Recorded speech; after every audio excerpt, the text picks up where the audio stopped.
সবার আগে মায়েরই বুঝতে পারার কথা। জানার পর মায়ের আহাজারি শুরু হবে। চিৎকার শুনে হয়তো আশেপাশের লোক ছুটে আসবে। এর মধ্যে কেউ এসে আমার খোলা চোখটা বন্ধ করে দেবে, যে কাঁথাটা বিছানায় এখন পড়ে আছে তা দিয়ে শরীরটা ঢেকে দেবে।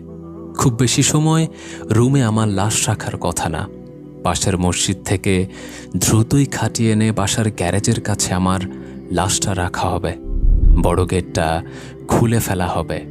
রাস্তায় হেঁটে যাওয়া কোনো পথচারীর কৌতূহল হলে সে একবার দেখে যাবে কে মরল। কারো কারো সেই কৌতূহলও সম্ভবত জাগবে না। এর মধ্যে আত্মীয় স্বজনদের ফোন দেয়া হবে। কেউ বিরক্ত হলেও লোকলজ্জার কারণে আমার লাশ দেখতে আসবে। কেউ হয়তো নানান অজুহাত দেখিয়ে তাও আসবে না। আমি নিজেই তো বাসা থেকে দূরে থাকার কারণে বেশ কয়েকজন আত্মীয়ের জানাজায় আসতে পারিনি। বন্ধুবান্ধবও যে অনেক আসবে এমন আশাও করি না। কেউ চাকরিতে ব্যস্ত থাকবে, কেউ চাকরির পড়াশোনা নিয়ে ব্যস্ত থাকবে।